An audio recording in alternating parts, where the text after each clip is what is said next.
Sir total लेण्या किती आहेत त्या भीमाशंकर लेणीमध्ये? भीमाशंकर लेण्यांमध्ये नाही पण मतमतांतर आहेत की टोटल या परिसरामध्ये, जुन्नर या परिसरामध्ये जवळपास 450 लेण्या असण्याचे आपल्याला पुरावे सापडतात किंवा याच्या नोंदी सापडतात. म्हणजे भारतीय शिल्पकलेचा इतिहास या पुस्तकातून मी ज्यांचा अभ्यास फॉलो करायचो, आपले कठारे सर, तर त्या कठारे सरांनी नोंदवून ठेवलेलं आहे की इथे जवळपास या जुन्नर या रिजनमध्ये 450 लेण्या होत्या ज्या पूर्णपणे स्थविरवादी मान्यतेच्या होत्या.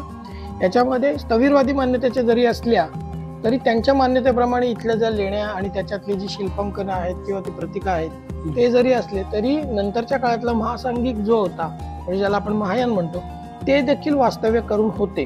त्याचे रंगांचे, चित्रांचे अवशेष काही लेण्यांवर आपल्याला पुसटसे दिसतात. त्यामुळे महासांघिकांनी शिल्प न कोरता उपलब्ध जागेतून चित्रकाम केल्याचे आपल्याला पुरावे सापडतात. तर जुन्नर या रिजनमध्ये पूर्णपणे फुल्ली डेडिकेटेड ज्या आहेत त्या पूर्णपणे स्थविरवादी मान्यतेला डेडिकेटेड असलेल्या लेण्या आहेत. त्याच्यामुळे आपल्याला या लेण्यांमध्ये कुठेही सम्यक बुद्धांचं मानवीय शिल्प दिसत नाही किंवा आपल्याला त्यांचं मानवीय शिल्प म्हणजे हे मानवीय शिल्पच आपल्याला पहिल्यांदा दिलं ते कुषाण घराण्यातला जो दुसरे राजे होते कनिष्क यांनी दिलं. यांनी नाणं तयार केलेलं होतं. जसे शिल्प मी नेहमीच सांगतो की शिल्प जसं त्यांनी तयार केलं तसं एक नाणं सुद्धा, सोन्याचं नाणं तयार केलं होतं. त्या सोन्याच्या नाण्यावरती बोधो हे ग्रीक अक्षर होतं, बोधो असं अंकन होतं. त्याच्यावर सम्यक बुद्धांचं शिल्पांकन सोन्याच्या नाण्यावर होतं आणि स्वतःचं चित्र सुद्धा त्यांनी तयार करून घेतलेलं होतं.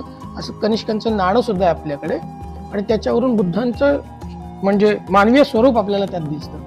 पण ते इथे आपल्याला मिसिंग आहे. या जुन्नर रिजनमध्ये ते सगळं पूर्ण मिसिंग आहे. नंतरच्या काळात बाकीच्या लेण्यांवरती आपल्याला सम्यक बुद्धांचे जे शिल्पांकन आहेत मानवीय स्वरूपातले ते दिसतात, पण इथे ते मिसिंग आहे सगळं. तर लेणी अभ्यासक सूरज जगताप सरांचे खूप खूप धन्यवाद. त्यांनी आपल्याला भीमाशंकर लेणी खूप छान पद्धतीने समजून सांगितली. आपला व्हिडिओ तुम्हाला कसा वाटला आम्हाला कमेंट करून नक्की सांगा. व्हिडिओ आवडल्यास लाईक करा, जास्तीत जास्त शेअर करा. नमो बुद्धाय.